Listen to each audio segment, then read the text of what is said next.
السلام علیکم ورحمۃ اللہ وبرکاتہ۔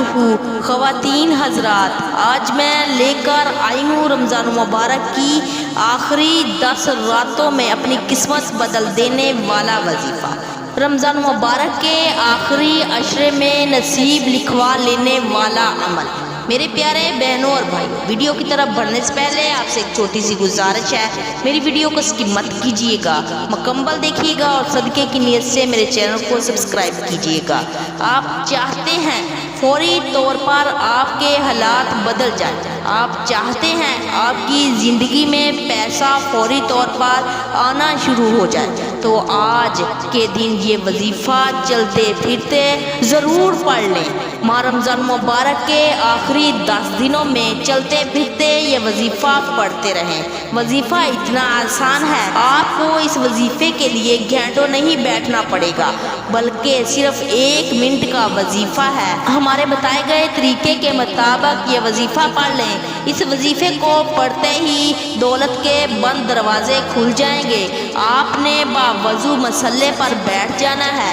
سب سے پہلے نبی اکرم صلی اللہ علیہ وسلم پر درود پاک پڑھنا ہے۔ کوشش کریں کہ درود ابراہیم ہی پڑھا جائے، کیونکہ اس درود کی بڑی فضیلت ہے۔ درود پاک 7 مرتبہ پڑھنا ہے۔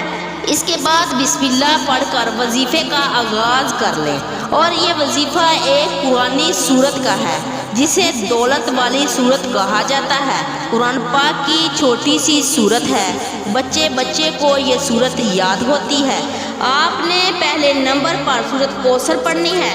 آپ نے سورت کوثر کو 29 مرتبہ پڑھنا ہے۔ سورت کوثر کے بعد اللہ کا صفاتی نام پڑھنا ہے، یا اللہ یا جبار، ان 2 ناموں کو ملا کر پڑھنا ہے، ایک شمار ہوگا۔ آپ نے اس کو 11 مرتبہ پڑھنا ہے۔ اس کے بعد یا حیو یا قیوم پڑھنا ہے۔ یہ وظیفہ اولیاء کا وظیفہ ہے، پیغمبروں نبیوں کا وظیفہ ہے۔ جب کوئی بندہ اس وظیفے کو خاص دن میں پڑھتا ہے، اللہ پاک اس کے لیے بہترین ثواب بنا دیتا ہے۔ اور آپ پڑھ کر دونوں ہاتھوں پر دم کر لیں، اپنے چہرے اور سینے پر پھیر لیں۔ آپ مایوس نہ ہو، آخر میں اللہ پاک سے اپنی حاجات کے لیے، اپنی پریشانیوں کے لیے دعا مانگے اور حضور پاک صلی اللہ علیہ وسلم پر درود بھیجیں۔ اللہ عمل کی توفیق عطا فرمائے۔ جزاک اللہ خیرا، آمین ثم آمین۔